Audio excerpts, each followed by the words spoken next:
You start to wonder if you're the problem. Maybe I'm a magnet for the bizarre. I moved back into my parents' place, as I mentioned, trying to make that communications degree work, but the job market was a ghost town. So, back to Uber it was.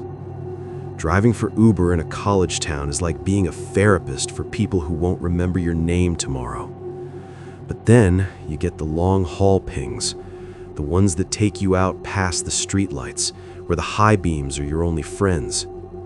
I remember one specific night, right after the collapsed bridge hoax. I was extra jumpy.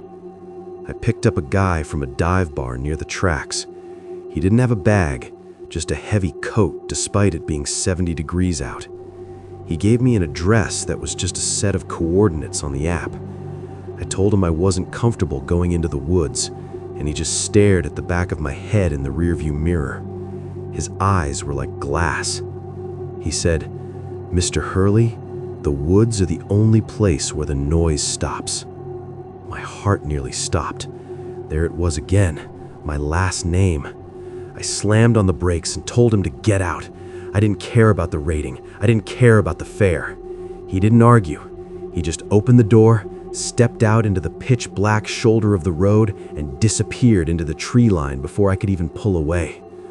I sat there for 20 minutes, doors locked, engine idling, staring at the spot where he vanished. When I looked at the app to report the rider, the trip history was gone.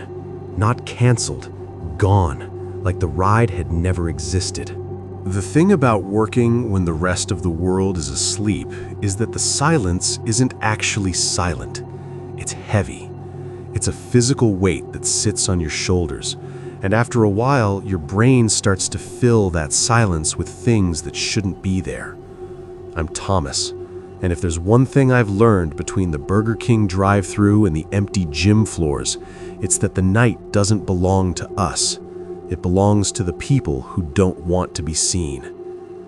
After that incident at the gym with the barefoot runner, I thought I'd seen the peak of human strangeness.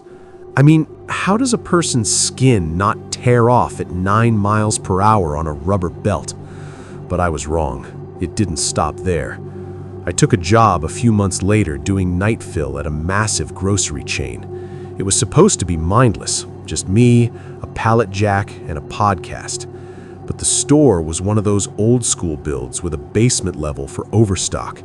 The freight elevator was a hand-cranked relic that groaned like a dying animal every time you used it. About 3 weeks in, I started finding things in the aisles that didn't belong to the store. A pair of children's shoes, perfectly placed in the middle of the detergent aisle at 3 a.m. A half-eaten sandwich sitting on top of a stack of bleach bottles. I asked the other 2 guys on the shift, Mike and Sal, if they were messing with me. They both looked at me like I was losing my mind. Mike told me straight up, "Thomas, stay out of the basement after 2. The air gets thin down there." He wouldn't explain what that meant.